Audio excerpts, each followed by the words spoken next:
Hello everyone, welcome to this tutorial.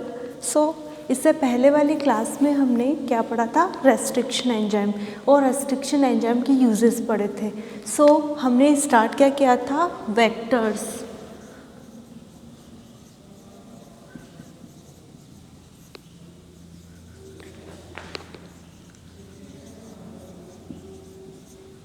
तो vectors for gene transfer, हमने rDNA technology पढ़ी थी।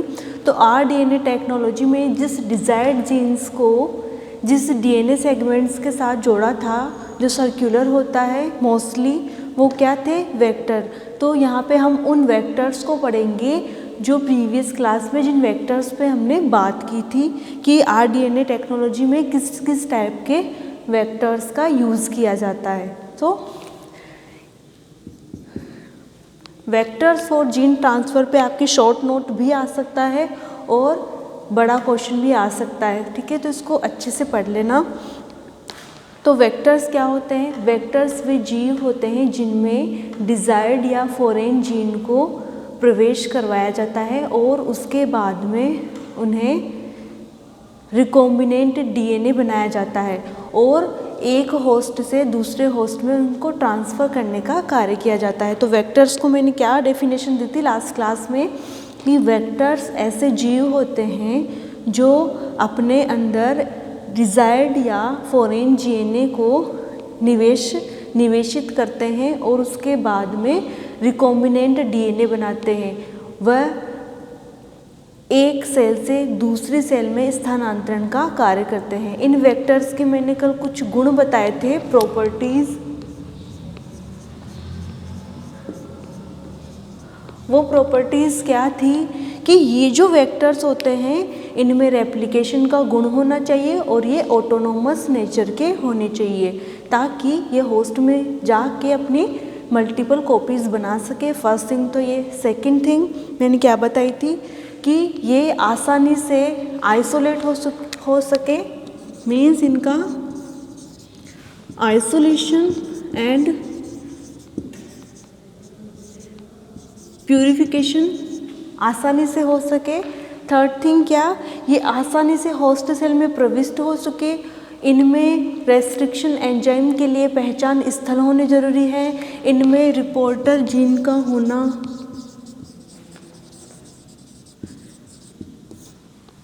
आवश्यक होता है। उसके अलावा इसमें जीन एक्सप्रेशन के लिए ऑपरेटर, प्रमोटर आदि साइट्स का होना भी आवश्यक होता है।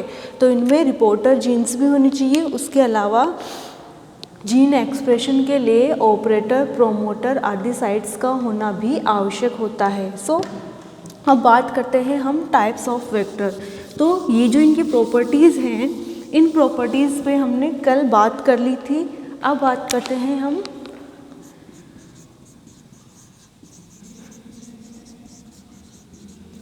Types of vector. तो नेचर में डिफरेंट टाइप्स के वेक्टर्स पाए जाते हैं। तो वो वेक्टर्स क्या हो सकते हैं, प्लाज्मिड हो सकते हैं, कोज्मिड हो सकते हैं, फेजमिड हो सकते हैं, बैक्टीरियोफेज हो सकते हैं। उसके अलावा यीस्ट आर्टिफिशियल वेक्टर्स भी हो सकते हैं और शटल वेक्टर्स भी हो सकते हैं। ये तो ये कितने टाइप के हो गए, प्लाज्मिड, कोज्मिड, फेजमिड, प्लाज्मिड, कोज्मिड, फेजमिड। उसके अलावा YAC, BAC और शटल वेक्टर्स। तो वेक्टर्स कितने टाइप के हो गए, प्लाज्मिड, कोज्मिड, फेजमिड, YAC, BAC और शटल वेक्टर्स। इतने टाइप के आपके वेक्टर्स होते हैं। अगर कोई बड़ा क्वेश्चन आता है तो बड़े क्वेश्चन में आपको सिस्टमेटिकली आंसर करना है कि एक्चुअल में वेक्टर क्या होते हैं, इनकी प्रॉपर्टीज़ क्या होती हैं, इनके टाइप्स क्या होते हैं और उन टाइप्स के बारे में थोड़ा थोड़ा लिखना होता है। इस तरह से आपको पूरा ये क्वेश्चन कवर करना है। सबसे पहले बात करते हैं हम प्लाज्मिड की। तो प्लाज्मिड क्या होता है, ये सभी को पता है कि बैक्टीरियल सेल में मुख्य क्रोमोसोम के अलावा एक एक्सटर्नल क्रोमोसोम पाया जाता है जिसे क्या कहते हैं, प्लाज्मिड। तो प्लाज्मिड किसे कहेंगे कि बैक्टीरियल सेल में मुख्य आनुवंशिक पदार्थ के अलावा एक अतिरिक्त डीएनए पाया जाता है जो सर्कुलर होता है, उसे क्या कहते हैं, प्लाज्मिड, उसे प्लाज्मिड कहते हैं। ठीक है, और ये प्लाज्मिड नेचर में या नेचुरल रूप से पाए जा सकते हैं। तो ये जो प्लाज्मिड होते हैं इनमें कुछ रीजन्स होते हैं।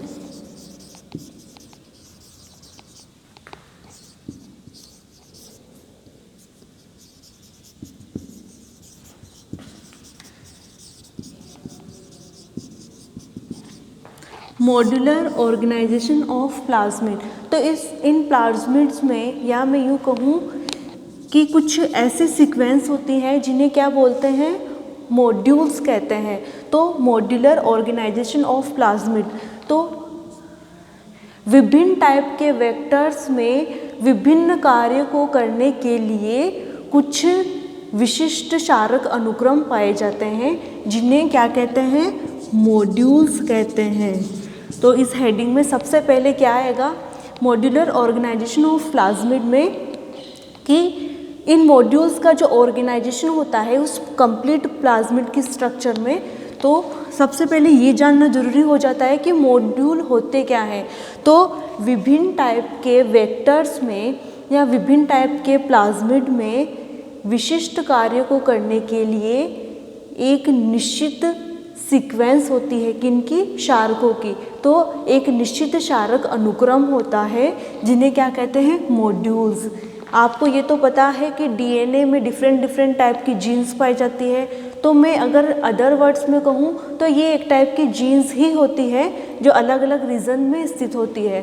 तो इसमें क्या आएगा कि डिफरेंट टाइप के वेक्टर्स में विशिष्ट कार्यों के लिए एक विशिष्ट क्षारक अनुक्रम होते हैं, या विशिष्ट कार्यों को करने हेतु विशिष्ट क्षारक अनुक्रम होते हैं जिन्हें मॉड्यूल्स कहते हैं। और प्लाज्मिड में डिफरेंट टाइप के मॉड्यूल्स प्रेजेंट होते हैं, जैसे कि फर्स्ट है रेप्लिकेशन मॉड्यूल, सेकंड है सेक्स फैक्टर। तो यहाँ पे प्लाज्मिड की बात हो रही है कि प्लाज्मिड में मेनली कौन कौन से मॉड्यूल्स प्रेजेंट होते हैं और उनके क्या क्या फंक्शंस होते हैं। तो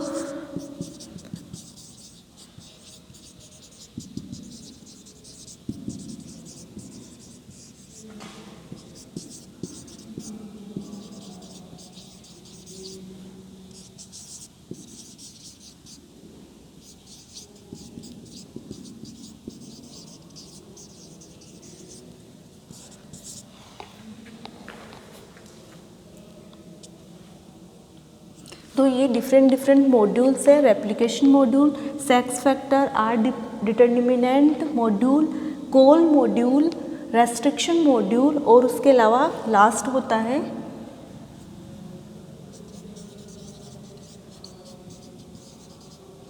इंसर्शन सीक्वेंस।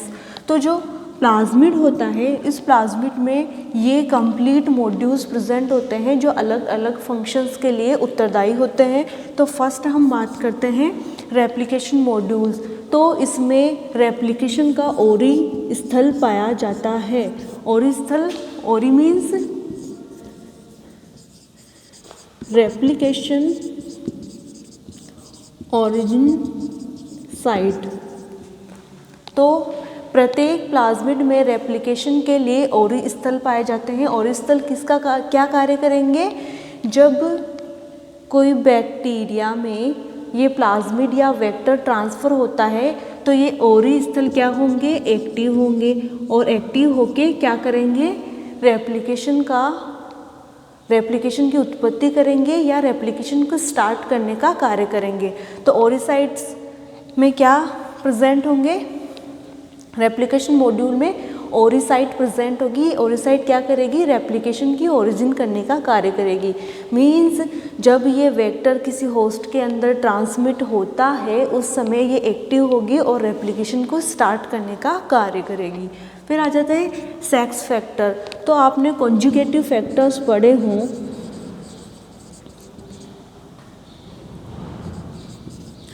कॉन्जुगेटिव फैक्टर्स कब बनते हैं? बैक्टीरिया में जब जेनेटिक रिकॉम्बिनेशंस होते हैं, उन जेनेटिक रिकॉम्बिनेशंस के द्वारा या एक लैंगिक जनन के एक मेथड में मैं बता सकती हूँ कि उनमें लैंगिक जनन की जगह रिकॉम्बिनेंट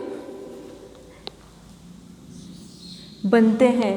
ठीक है, तो वो क्या बनेंगे? वहाँ पे जेनेटिक जो रिकॉम्बिनेंट्स बनेंगे उन्हें कहते हैं कॉन्जुगेटिव फैक्टर्स या एफ फैक्टर्स। ठीक है, तो कॉन्जुगेटिव फैक्टर्स में TRA तथा R प्लाज्मिड में RTF मॉड्यूल उपस्थित होते हैं।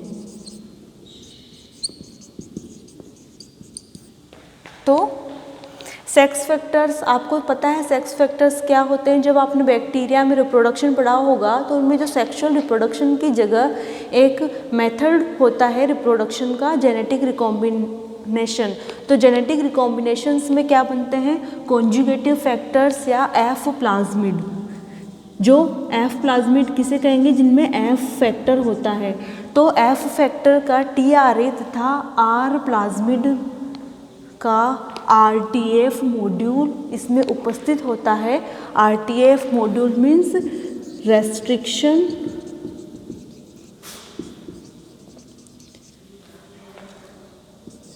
Transfer factor. ठीक है, सॉरी, रेप्लिकेशन ट्रांसफर फैक्टर यहाँ पे उपस्थित होते हैं। फिर आ जाता है कॉल मॉड्यूल। तो कॉल मॉड्यूल क्या करेंगे? नाम से ही पता चल रहा है, ये कोल्चिसिन का प्रोडक्शन करने वाली जीन यहाँ पे उपस्थित होती है। तो कॉल फैक्टर में कौन सी जीन आएगी? कोल्चिसिन का प्रोडक्शन करने वाली जीन आएगी। सेक्स फैक्टर वाले मॉड्यूल में क्या आएंगे? एफ प्लाज्मिड या TRA तथा R प्लाज्मिड के RTF मॉड्यूल्स यहाँ उपस्थित होंगे। इन्हें कहते हैं प्रतिबंधित स्थानांतरण कारक भी इन्हें कहते हैं। तो इनमें ये प्रेजेंट होंगे। R डिटर्मिनेंट मॉड्यूल में क्या प्रेजेंट होंगे? यहाँ पे इन मॉड्यूल्स के द्वारा एक विशिष्ट प्रकार के प्रोटीन का सिंथेसिस किया जाता है जो एंटीबायोटिक्स को इनएक्टिव करती है। ठीक है, तो मैं अगर बात करूं R डिटर्मिनेंट मॉड्यूल्स की, तो R डिटर्मिनेंट मॉड्यूल्स में कौन सी जीन्स पाई जाएंगी? यहाँ पे वे जीन्स पाई जाएंगी जो एक विशेष प्रकार की प्रोटीन का सिंथेसिस करेगी। और वो प्रोटीन क्या करेगी कि जो एंटीबायोटिक्स होते हैं उन एंटीबायोटिक्स को एक्टिव करने के काम में आती है। फिर हम बात करते हैं कॉल मॉड्यूल। तो कॉल मॉड्यूल कोल्चिसिन का प्रोडक्शन करती है, या कॉल मॉड्यूल में कोल्चिसिन का प्रोडक्शन करने वाली जीन्स प्रेजेंट होती है। कोल्चिसिन एक तरह का केमिकल होता है जो क्या करता है? गुणसूत्रों के डुप्लीकेशन में काम में आता है, द्विगुणन में कार्य करता है। ठीक है, फिर आता है रेस्ट्रिक्शन मॉड्यूल। तो इसमें EcoR1 रेस्ट्रिक्शन एंजाइम उपस्थित होता है। तो रेस्ट्रिक्शन मॉड्यूल में रेस्ट्रिक्शन एंजाइम उपस्थित होगा, तो EcoR1 इसमें रेस्ट्रिक्शन एंजाइम उपस्थित होते हैं। फिर आता है इंसर्शन सीक्वेंस। तो इसमें इंसर्ट DNA या DNA इंसर्ट की इंसर्शन सीक्वेंस ऑलरेडी प्रेजेंट होती है। तो क्या होगा कि इस सीक्वेंस में इंसर्शन सीक्वेंस ऑलरेडी उपस्थित होती है। तो ये तो बात हुई प्लाज्मिड में पाए जाने वाले डिफरेंट मॉड्यूल्स की, कि प्लाज्मिड में कंप्लीट मॉड्यूल्स पाए जाते हैं एक प्लाज्मिड की स्ट्रक्चर में।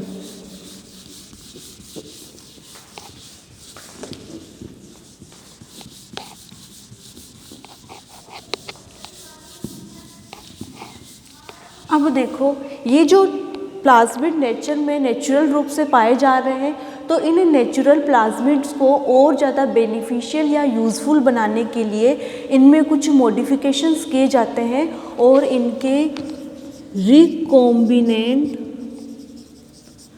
प्लाज्मिड बनाए जाते हैं। क्या करेंगे कि जो नेचुरल रूप से पाए जाने वाले प्लाज्मिड होते हैं, इन प्लाज्मिड को और ज़्यादा यूज़फुल या बेनिफिशियल बनाने के लिए इनमें कुछ मॉडिफिकेशंस किए जाते हैं, जिसके फलस्वरूप ये कैसे बन जाते हैं, रिकॉम्बिनेंट प्लाज्मिड बन जाते हैं। जैसे कि मैं यहाँ पे सिर्फ एक एग्जांपल ले रही हूँ पीबीआर का। तो यहाँ है पीबीआर। तो सबसे पहले मैं इसका डायग्राम ड्रॉ कर देती हूँ ताकि समझने में आसानी रहे।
ये है एक पीबीआर 322 प्लाज्मिड की बेसिक स्ट्रक्चर। अब देखो, इसे पीबीआर नाम क्यों दिया गया, पहले ये समझ लो। मैंने बताया था किसी भी प्लाज्मिड को नॉमिनेशन करते वक्त ये चीज़ें ध्यान रखते हैं कि उसकी खोज किसने की, या उसके नामकरण के वक्त में सबसे पहले उसके खोजकर्ता के नाम का फर्स्ट लेटर लिखा जाता है, और जो प्लाज्मिड होता है उसे पी से इंडिकेट करते हैं। तो पी फॉर प्लाज्मिड, बी यहाँ पे है बोलीवर, और आर है यहाँ पे रोड्रिगज, ठीक है, और 322 है इसका नंबर। तो देखो, इसका नाम पीबीआर 322 क्यों पड़ा? पीबीआर 322 एक्चुअल में एक प्लाज्मिड का ही मॉडिफिकेशन है। प्लाज्मिड में कुछ मॉडिफिकेशंस कर दिए गए, जिसके फलस्वरूप पीबीआर 322 का निर्माण हुआ। पी आया यहाँ पे प्लाज्मिड के लिए, बी और आर आया यहाँ पे इसके खोजकर्ताओं के नाम पे, जो हैं बोलीवर व रोड्रिगज, और ये जो नंबर है ये इसके प्लाज्मिड के नंबर्स होते हैं। अब देखो, इसे पीबीआर 322 नाम क्यों दिया गया, ये तो आपके समझ में आ गया। अब देखो, इसके जो क्षारक अनुक्रम होती है, इन क्षारक अनुक्रमों की लेंथ कितनी होती है, या मैं यूँ कहूँ कि ये जो पीबीआर 322 होता है, इस पीबीआर 322 की लेंथ कितनी होती है? 4362 बेस पेयर इसकी लंबाई होती है। तो अगर आपसे कोई पूछे कि पीबीआर 322 का नाम कैसे पड़ा और इसकी लेंथ कितनी होती है, तो इजीली आप बता दोगे कि इसका नाम इसके खोजकर्ताओं के नाम के ऊपर आया, या खोजकर्ताओं के नाम पे इसे पीबीआर नाम दिया गया। उसके अलावा इसकी जो लेंथ होती है वो 4362 बेस पेयर्स होती है। इस पीबीआर की समस्त सीक्वेंस अब तक ज्ञात कर ली गई है, या मैं सिंपल वर्ड्स में कहूँ तो ये जो पीबीआर प्लाज्मिड है, इस पीबीआर प्लाज्मिड के सभी क्षारक अनुक्रमों को अब तक ज्ञात कर लिया गया है। इस PBR 322 की कुछ विशेषताएं होती है, वो क्या है कि इस PBR 322 में लगभग 12 रेस्ट्रिक्शन साइट्स के लिए चिन्हित स्थल पाए जाते हैं, जिन्हें मैं रिपोर्टर साइट भी कह सकती हूँ। तो इसकी विशेषताओं में क्या आएगा, सबसे पहले तो इसकी लेंथ आ जाएगी। इसकी लेंथ कितनी है, तो 4362 इसकी लेंथ होती है और इसके सभी क्षारक अनुक्रम ज्ञात कर लिए गए हैं। फिर देखो इसमें 12 टाइप के रेस्ट्रिक्शन साइट्स के लिए चिन्हित स्थल पाए जाते हैं। इसमें 2 सिलेक्टिव जीन पाई जाती है। वो 2 सिलेक्टिव जीन कौन कौन सी है, AMPR और TETR। तो इसमें 2 सिलेक्टिव जीन्स पाई जाती है, AMPR व TETR। तो AMPR क्रमशः एम्फिसिलिन के लिए और TETR टेट्रासाइक्लिन प्रतिजैविकों के लिए रेसिस्टेंस उत्पन्न करने का कार्य करती है। तो सेकंड पॉइंट क्या हो गया कि इसमें 2 सिलेक्टिव जीन्स पाई जाती है। वो सिलेक्टिव जीन्स क्या करेगी, जैसे कि AMPR और TETR, ये 2 सिलेक्टिव जीन्स इसमें पाई जाती हैं। इनके क्या फंक्शंस होते हैं, AMPR एम्फिसिलिन के लिए और TETR टेट्रासाइक्लिन के लिए रेसिस्टेंस उत्पन्न करती है। आपको पता है एम्फिसिलिन और टेट्रासाइक्लिन एंटीबायोटिक्स है, तो इन एंटीबायोटिक्स के लिए ये रेसिस्टेंस उत्पन्न करने का कार्य करती है। इसमें 4 रेस्ट्रिक्शन साइट्स होती है, कौन कौन सी, PVU1, PST1, SAL1 व BAMH1। ये 4 इसमें रेस्ट्रिक्शन साइट्स उपस्थित होती है, जो किसके स्थान पे होती है, PVU1 व PST1 एम्फिसिलिन जीन के स्थान पे होती है और BAMH1 व SAL1 टेट्रासाइक्लिन जीन के स्थान पे उपस्थित होती है। इस तरह इसमें 4 रेस्ट्रिक्शन साइट्स होती है और इसमें एम्फिसिलिन व टेट्रासाइक्लिन के लिए प्रतिरोधी जीन्स के मध्य में इंसर्शन सीक्वेंस होती है या इनके मध्य में डिजायर्ड जीन को इंसर्ट करवाते हैं, जिससे क्या होता है, को जीन इनएक्टिव हो जाती है। अब देखो इसकी अपन ने इसकी स्ट्रक्चर तो समझ ली कि ये सर्कुलर होता है और इसमें क्या क्या मॉडिफिकेशंस हो चुके। अब देखो इसमें एम्फिसिलिन के लिए प्रतिरोधी जीन व टेट्रासाइक्लिन के लिए प्रतिरोधी जीन के मध्य में डिजायर्ड जीन को इंसर्ट करवाया जाता है। इन दोनों के मध्य में यहाँ पे इसमें डिजायर्ड जीन को इंसर्ट करवा दिया जाता है, जिससे क्या होता है, इनकी जो को जीन होती है सह जीन व इनएक्टिव हो जाती है और इसका आसानी से चयन कर लिया जाता है। जब ये जीन इनएक्टिव होगी तो ये आसानी से कल्चर मीडिया में दिखेगी या होस्ट के अंदर दिख जाएगी, आराम से उसको मार्क कर लेंगे हम और उसको आइसोलेट कर लेते हैं, क्योंकि ये जीन इसमें इनएक्टिव हो जाती है। तो इस तरह आपके प्लाज्मिड कवर होता है। नेक्स्ट हम पढ़ते हैं कॉस्मिड।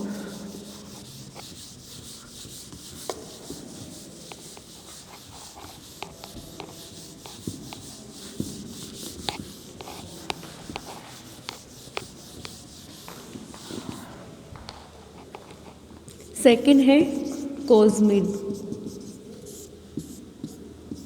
तो यह बहुत ही लंबी साइज़ के या ये लंबी साइज़ के वेक्टर्स होते हैं, जो कैसे होते हैं, आर्टिफिशियल रूप से संश्लेषित। नेचुरल वेक्टर तो क्या था, प्लाज्मिड, और अब जो आ रहे हैं वो क्या है, आर्टिफिशियल रूप से संश्लेषित वेक्टर्स होते हैं। तो कॉस्मिड के बारे में आपको पूछिए तो क्या बोलोगे आप कि ये वास्तव में कृत्रिम रूप से संश्लेषित वाहक होते हैं और इनकी जो लेंथ होती है वो 1 से 200 kb के बीच की होती है। ठीक है, अब देखो, इसको भी मैं आपको डायग्राम की हेल्प से समझा देती हूँ ताकि आपको समझने में आसानी रहे।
ये है कॉस्मिड।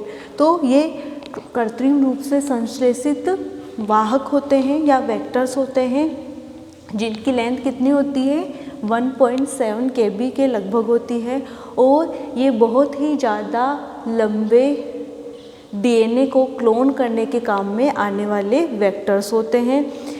इन कॉस्मिड्स में लैम्डा फैग के कोज स्थल होते हैं। ये चीज़ ध्यान रखना, इन्हें कॉस्मिड क्यों कहें। जो लैम्डा फैग होता है जिसे बैक्टीरियोफैग कहते हैं, उस लैम्डा फैग के कोज स्थल होते हैं। अर्थात वास्तव में ये जो कॉस्मिड होते हैं वो कोज लैम्डा बैक्टीरियोफैग के लैम्डा डीएनए व प्लाज्मिड से मिलकर बने हुए होते हैं। और इनमें जो प्लाज्मिड होता है वो कौन सा होता है, पीबीआर प्लाज्मिड होता है। और जो लैम्डा डीएनए होता है उसका यहाँ पे कोज स्थल होता है। तो ये दोनों मिलके पीबीआर व लैम्डा फैग का या लैम्डा फैग के लैम्डा डीएनए का कोज स्थल यहाँ पे उपस्थित होता है, जो वास्तव में ये सर्कुलर स्ट्रक्चर बनाता है जो बहुत ही लंबे साइज़ के डीएनए को क्लोन करने के काम में आने वाला होता है। और इसमें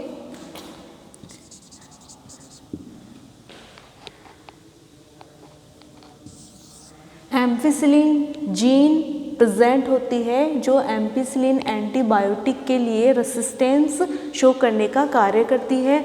इसमें हिंड थर्ड मॉड्यूल होता है, इसमें BAMH थर्ड मॉड्यूल प्रेजेंट होता है। इसमें एम्पिसिलिन जीन का PS फर्स्ट मॉड्यूल यहाँ पे पाया जाता है और उसमें रेप्लिकेशन का ओरी स्थल भी पाया जाता है। उसकी लेंथ 1.7 kb होती है। तो ये हुई कॉस्मिड की बात। तो इसमें क्या आएगा, जहाँ पे एक लिमिटेशन थी कि एक छोटे साइज के वेक्टर के लिए पीबीआर हम यूज़ ले रहे थे, वहीं पे बड़े साइज के डीएनए को क्लोन करने के लिए हम किसका यूज़ लेंगे, कॉस्मिड का। अब देखो नेक्स्ट यहाँ पे आता है बैक्टीरियोफैग।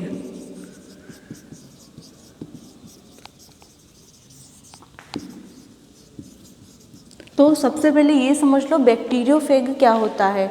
तो बैक्टीरिया की सेल को इन्फेक्ट करके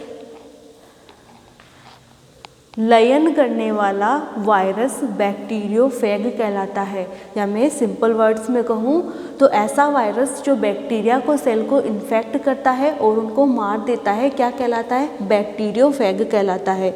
तो इसमें वेक्टर के रूप में क्या लेंगे, फैग वेक्टर, जिसे फैग वेक्टर भी कहते हैं। तो ये जो फैज वेक्टर होते हैं इसका क्या कार्य होता है वो देखो।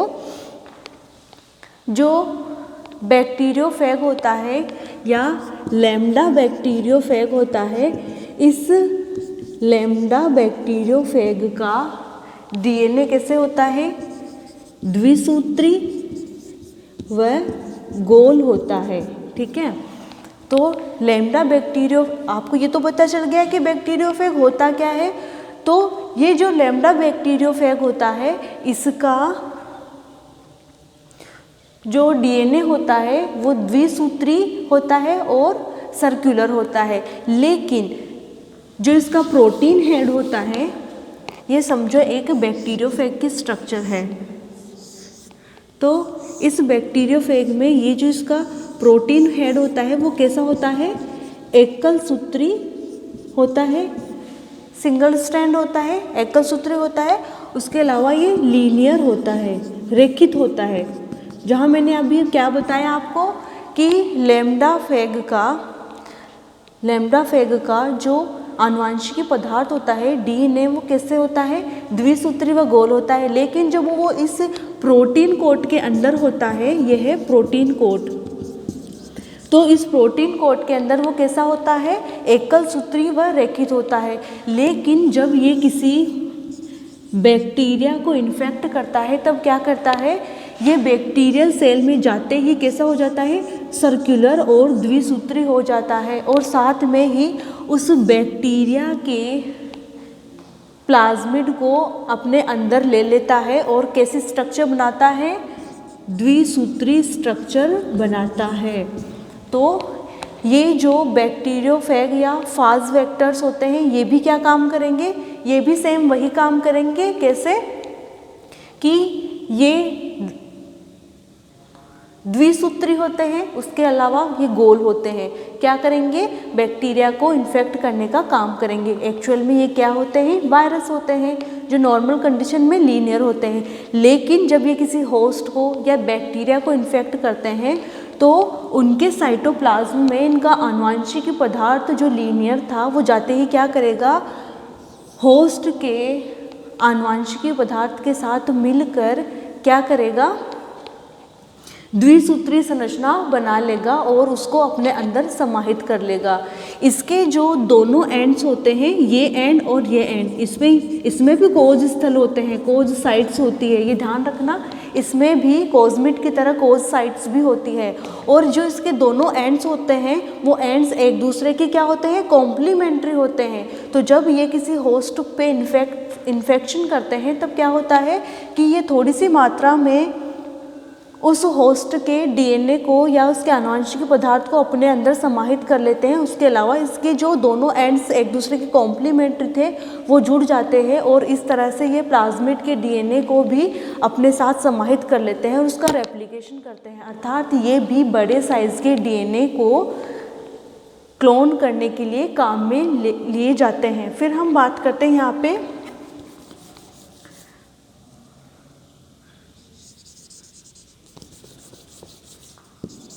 YAC, yeast artificial